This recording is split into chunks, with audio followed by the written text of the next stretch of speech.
5 से 6 दौर की बातचीत हो चुकी है किसान को लेकर के। 9 तारीख को बातचीत होनी थी। 8 तारीख भारत बंद का आह्वान कहीं न कहीं किसान और विपक्षों के द्वारा जो ये योजना, ये बंद का जो आह्वान किया गया, जल्दीबाजी तो नहीं?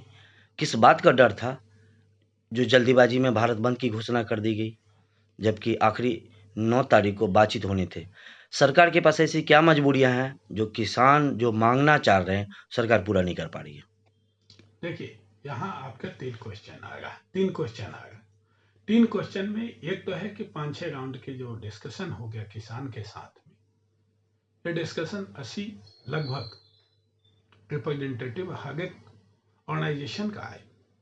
उनको सफिशिएंट देना समय सरकार का ये कहीं ना कहीं किसान के हित को और बात को सोचने के लिए ये इंडिकेशन देता है। रही बात कि 8 तारीख के भारत बंद का आह्वान करना, ये भारत बंद का आह्वान विपक्ष की सोची समझी चाल के अंदर ट्रैप किया गया किसानों को। किसान के हित दिखाते हुए अहित करने के लिए इन्होंने, अगर सही हितैषी होते किसान का तो 9 तारीख का जो समय ऑलरेडी था, जी। समय 9 तारीख का ऑलरेडी था, इनको वेट कर लेना चाहिए था। लेकिन उनको डर कहीं ना कहीं सता रहा था कि कहीं ना कहीं सरकार हो सकता है कि कोई निष्कर्ष या कुछ ऐसा वैकल्पिक व्यवस्था कर दे जिससे किसान हित जो बिल आया वो और मजबूत हो जाता। तो ये इनको विपक्ष को, ये जो 12 राजनीतिक पार्टी भारत बंद का आह्वान के जो समर्थन में, और कुछ संगठन भी किए, कुछ पढ़े लिखे संगठन, अधिवक्ताओं का संगठन जो किया अपने राजनीतिक रोटी सेंकने के लिए, उनको अधिवक्ताओं की चिंता नहीं थी। अगर अधिवक्ताओं की चिंता होता तो 8 महीने से अधिवक्ता कहीं ना कहीं बेरोजगार हैं। अगर देखा जाए सही मायने में उनके अर्निंग केवल क्लाइंट होता है और कोर्ट सही ढंग से अभी फंक्शनिंग में नहीं है। अगर उनको चिंता होता तो उसके लिए अधिवक्ता के लिए वो प्रोटेस्ट करते। लेकिन एक पढ़े लिखे बुद्धिजीवी वर्ग दिल्ली में देखा गया है कि आह्वान किया कि इसको किसी तरह से बंद किया जाए। रही बात कि एक सरकार की मजबूरी क्या है, समझने की जरूरत है। किसी भी परिवार में एक बजट बनता है। अगर मैं कमाता हूं 10,000 रुपया, उसके अकॉर्डिंगली हमारे फैमिली को एजुकेशन पे कितना जाना, हेल्थ पे कितना जाना, अलग से फूड पे कितना जाना, लॉजिंग फूडिंग कितना करना, रेंट कितना जाना, बहुत सा चीज हमें बजट उसी 10,000 के अंदर बनाना होता है। सरकार भी इसी तरह से अपना बजट बनाती है। सरकार आखिर क्यों नहीं कर पाई? जब मनमोहन सिंह जी की सरकार 10 साल थी, स्वामीनाथन कमेटी का रिकमेंडेशंस रहा, एमएसपी पे अगर चाहते 50 साल से केवल एक एडमिनिस्ट्रेटिव ऑर्डर पे एमएसपी जारी किया जाता है, उसको एक्ट की कहीं भी एक्ट में नहीं बदला गया। इसका रीजन सबसे बड़ा होता है कि हमारी गवर्नमेंट जो भी है, नरेंद्र मोदी जी की सरकार है चाहे कोई भी सरकार होती है, बजट जितने टैक्स कलेक्शंस आते हैं टैक्स पेयर से, डायरेक्ट इनडायरेक्ट टैक्स, उसी के आधार पर अपना बजट प्रिपेयर करता है। कहाँ जाना है, हेल्थ में कितना जाना, डेवलपमेंट में कितना जाना, इंफ्रास्ट्रक्चर में कितना जाना, सैलरी कितना जाना, पेंशन कितना जाना, ये सारी पॉइंट को व्यू में देखते हुए ये सब कुछ करते हैं। आया पोजीशन की अगर हम जाते हैं तो देखें, अगर एक रफली आंकड़ा जब देखा गया कि पूरे देश का टैक्स कितना आता है जो डेवलपमेंट के लिए, उसी में से स्टेट को भी जाता है सब डेवलपमेंट, 16,500 लाख करोड़ रुपया पूरे देश का बजट है। इस बजट के अनुसार हमारी पेमेंट, अगर हम जाते हैं एमएसपी की बात करते हैं, इसी में सैलरी जाना है, मेडिकल फैसिलिटी जाना है, डेवलपमेंट का काम होना है, एजुकेशन पर ध्यान देना, पेंशन पर ध्यान देना, इसी टैक्स के कलेक्शन के अंदर हम करते हैं। आज जो बनी है, अगर एमएसपी की एक रफली कैलकुलेशन हम करते हैं तो 17,500 लाख करोड़ रुपया होता है, जो ये कहीं भी किसी भी सूरत में कोई भी सरकार आ जाए इसको ग्रांटेड नहीं कर सकता, क्योंकि ये सरकार की मजबूरी है। क्योंकि जितनी इनकम होती है उससे अधिक तेती पांव पसारी है जेती लंबी सौ।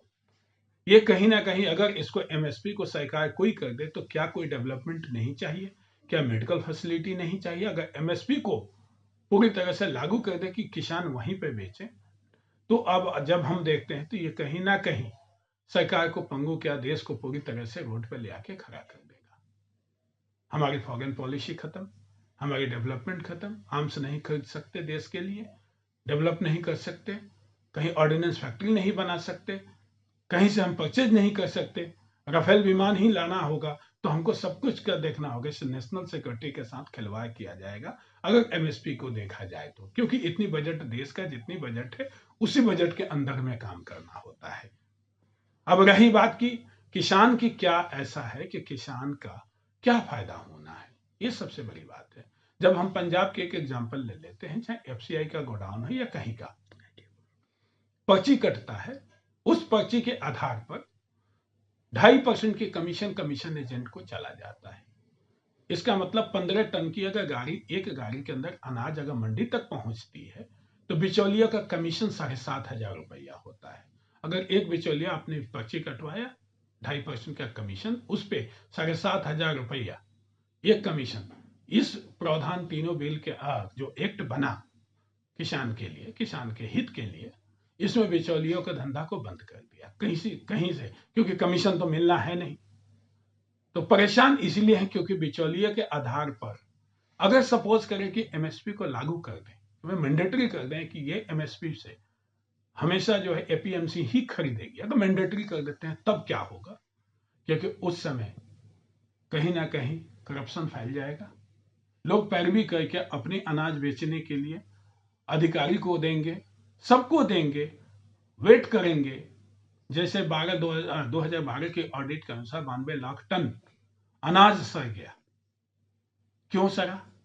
उस समय तो कांग्रेस की शासन थी, उस समय भंडारण भी कर सकते थे, क्यों नहीं किया इन्होंने?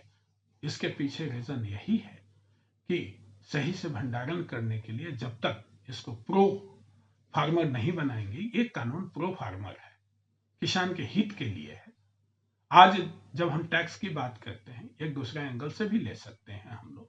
कॉन्ट्रैक्ट फार्मिंग टैक्स के अंदर आ जाता है। जो स्पॉन्सर्ड होगा, जो कॉन्ट्रैक्ट करेगा किसान के साथ में, उसको जो भी लेगा, जहां सेल करेगा, उसको टैक्स देना पड़ेगा।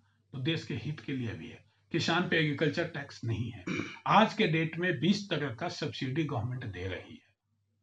जब हम बीज खरीदते हैं उस पर सब्सिडी है, पानी के लिए है, बिजली पे पानी उसके चलते ट्रैक्टर खरीदते उस पर सब्सिडी है, उसके खाद पे सब्सिडी है। इस तरह का अनेकों उपकरण है, डीजल है, सब पे सब्सिडी जा रही है। जब ये सब पे सब्सिडी जा रही है, 20 तरह का सब्सिडी गवर्नमेंट आज एग्रीकल्चर के फंडिंग के लिए करती है।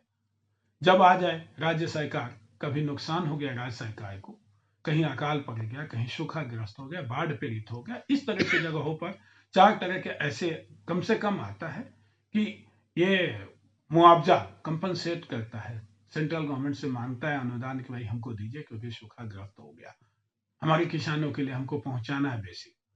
आज देखिए कि मोदी जी के सरकार ने 6,000 रुपया किसानों को देने का काम किया। 20 तरह का सब्सिडी, 6,000 रुपया, 60 साल के ऊपर यहां तक कि 3,000 का भी पेंशन का व्यवस्था जो आ रहा है, ये आप देखें तो प्रो किसान ही है। अगर किसान हितैषी नहीं होते तो ऐसा स्कीम नहीं लाते। ये विपक्ष जो है कहीं ना कहीं अपनी राजनीतिक समीकरण बनाने के चक्कर में सारे, आप जानते हैं कि अगर एक किनारे पर शेर हो, अगर एक किनारे पर सारे बकरे, या वैसे बोलूंगा नहीं, एक तरह इकट्ठा हो जाए तो क्या इंगित करता है कि सामने वाला कहीं ना कहीं अपनी कुछ बचाना चाहता है। तो इन लोगों की राजनीतिक जमीन खत्म हो चुकी है विपक्ष की, जो अपना कहीं ना कहीं पहचान बना के ये मुद्दा गुमराह करके किसानों को चाहते हैं कि अपने मकसद को पूरा कर